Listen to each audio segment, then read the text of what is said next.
and welcome to this episode of John's Motorcycle Rescue and Review. Today, I'll be reviewing Kawasaki's Z650 motorcycle. This is Kawasaki's middleweight naked motorcycle, and it competes head-to-head with Yamaha's FZ07, the Suzuki SV650, the Honda CB650, and quite a few other bikes in this category. In this review video, we'll look at the history of the Z650. We'll also talk about the specs on the bike, and in a little bit, I'll gear up, I'll bring the camera along, and we'll see what it's like to ride out on the road. So you definitely want to stay tuned for that. The Z650 model was introduced in 2017. It is based heavily on the 2017 Ninja 650. During the course of the redesign of that bike in 2017, Kawasaki went to a high tensile steel trellis type frame.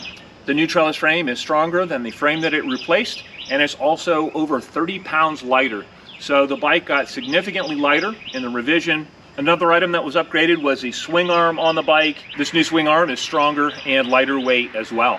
Internally, there are a few minor differences between the Z650 and the Ninja 650. The first of which is the throttle bodies for the fuel injectors. While the throttle bodies on the Ninja 650 are 38mm units, in the Z650, they went with 36mm throttle bodies. They went with narrow intake ports, and they have revised cam timing to give more overlap. And what this does is make the Z650 even punchier in the mid-range. It gives it a very nice, strong mid-range pull. The good news is the motor still pulls very quickly all the way up to redline. It's a very entertaining power plant. It's very torquey, very snappy, and it's just a fun bike to ride. Over the course of its production run, the Z650 has remained mechanically essentially unchanged. There were a few minor cosmetic changes in 2021. The dash on the later bikes was also changed to a TFT unit, and in 2023 the Z650 got three-way adjustable traction control. Since its inception in 2017, the Z650 has been available as an ABS model or a non-ABS model. The bike featured in this video is a 2017 non-ABS model. This particular bike has a couple of mods to it. It has the bar end mirrors on it. It also features frame sliders and the tail tidy, as well as an SC Performance exhaust. Looking at the specs of the bike, the Z650 features a 649cc parallel twin engine. It is fuel injected. It has 4 valves per cylinder. It features a 10.8:1 compression ratio. Power output of the engine is 68 horsepower at 8,000 RPM, and it produces 49 foot-pounds of torque at 6,500 RPM. As I mentioned before, the frame on the Z650 is a trellis type frame. The steering geometry on the Z650 is fairly aggressive. It's got a 24-degree rake on it and 3.9 inches of trail, and the bike has a 55.5-inch wheelbase. In the suspension department, the Z650 features 41mm conventional style forks up front. These are non-adjustable KYB units, and they have 4.9 inches of suspension travel. Out back, the Z650 features a monoshock. It has spring preload adjustability out back and 5.1 inches of travel.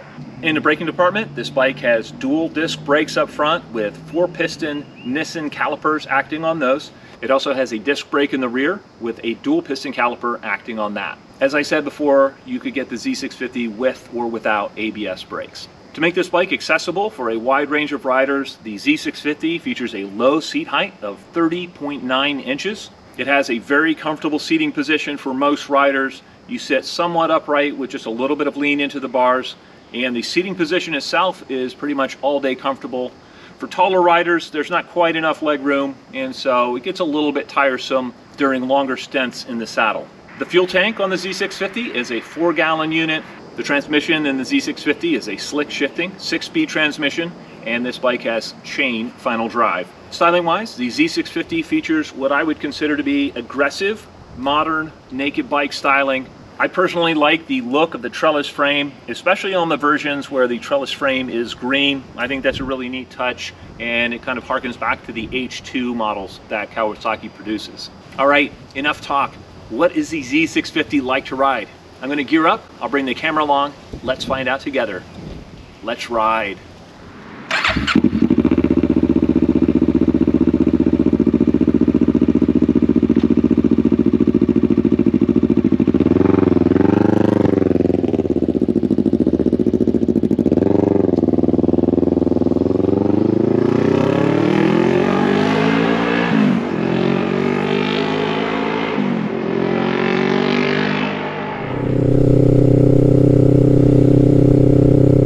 currently riding Kawasaki's 2017 Z650. And the first thing I'm noticing is it is a very comfortable riding position. I've got a little bit of lean into the bars, but everything seems to be very neutrally laid out.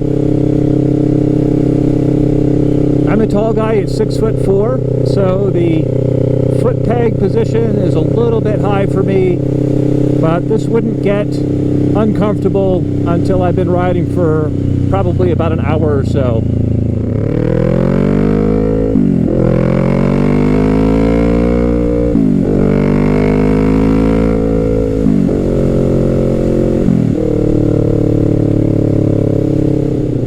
It's late February here in Pennsylvania, and you can tell the roads are still a little bit scratchy. There's quite a bit of gravel and salt on the roads from the snows that we've had, and you may even see a few patches of snow melting on the side of the road. Today's high is about 55, and it is just a gorgeous day to be out riding.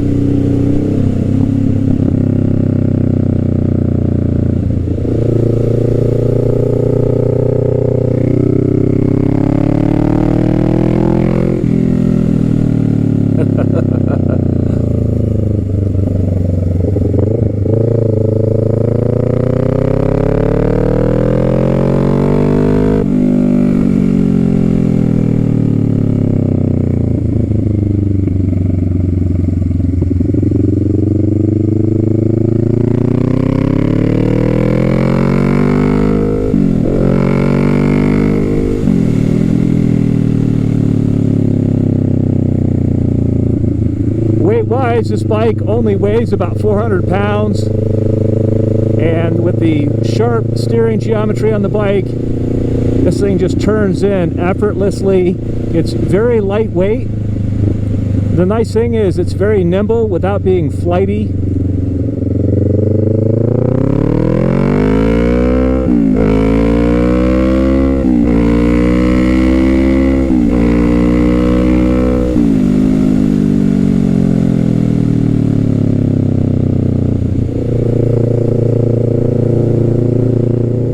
For a 650 parallel twin, this bike has plenty of punch. It has a very flat torque curve, and so really from low RPM to high RPM, whenever you get on the throttle,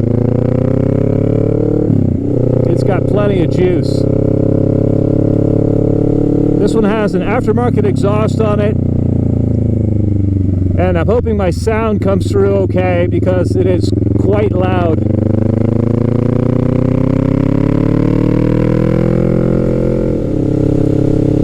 Ride quality on the Z650 is honestly excellent. It has such a nice compromise of plushness and nimbleness and good cornering ability.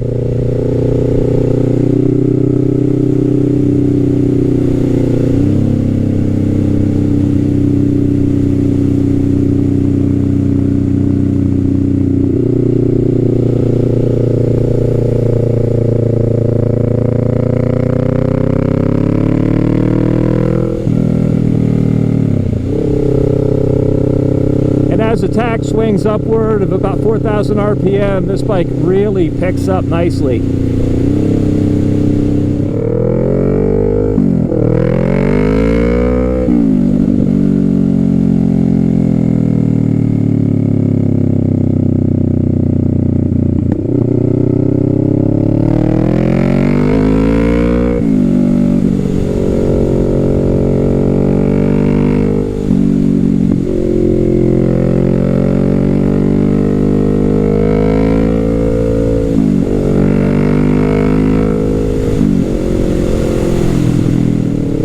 Once you get up the highway speeds, the wind blast becomes kind of apparent. The naked bikes just don't offer any wind protection to speak of. The good news is Kawasaki offers the 650 in a more touring-oriented platform in the form of the Versys 650.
you don't see right now is the big grin that I have on my face.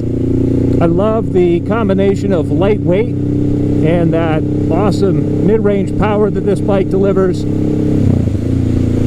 I love the fact that it's very controllable on and off throttle. There is minimal driveline lash. The bike picks up power very smoothly when you go from closed throttle to open throttle. It's not herky-jerky on the fueling.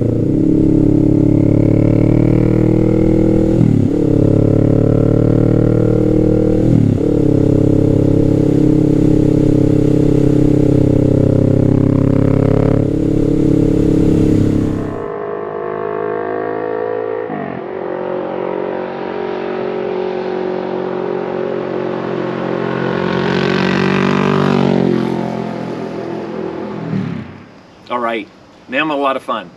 This Z650 is so light, it's so nimble, and even though the suspension on the bike is non-adjustable, this bike handles so well, so easily. It's a very intuitive bike to ride, it's confidence inspiring, and the suspension delivers a nice compromise of ride and handling and performance. And I think Kawasaki got the spring rates and damping rates right out of the box. The brakes on the Z650 are well matched to the performance of the rest of the bike. They have nice feel to them. I really like the adjustable levers on the bike as well. I think those are nice. And I get a very nice linear feel from the brakes as I grab the brake lever. Instrumentation on the Z650 is very comprehensive, regardless of what year or version you get of this bike. I like the fact that it has a temp gauge, a gear indicator, a fuel gauge. It's even got an adjustable shift light that you can program on the bike, and it's easy to read at a glance. I really appreciate the lightweight of the Z650. In addition, the lower seat height on the bike allows a wide range of riders to hop on this bike and ride it confidently. Because of the lightweight and the decent power output of the Z650, I think this bike is still a fun bike for more experienced riders, and the Z650 really excels in quite a few areas of riding. This bike would be a great commuter bike. It would be great in the city.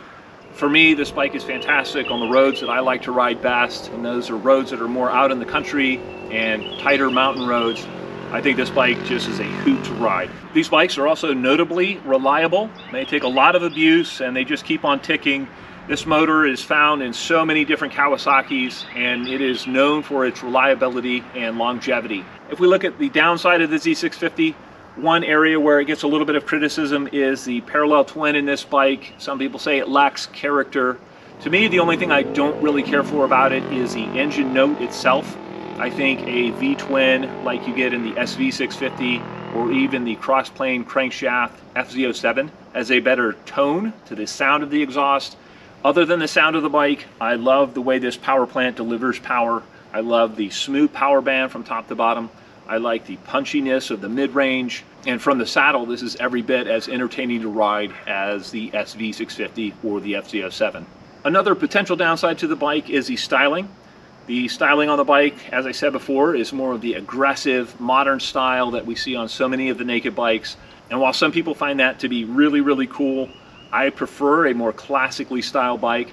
But fortunately, Kawasaki also makes the Z650 RS for people like me who want more of the retro feel with the wonderful handling and the punchy motor and the more modern features that the Z650 has. Well, I'd love to know what you guys think. If any of you out there are Z650 fans, please feel free to let me know in the comment section below. As always, I hope you found this video entertaining and informative, and until next time, enjoy the ride.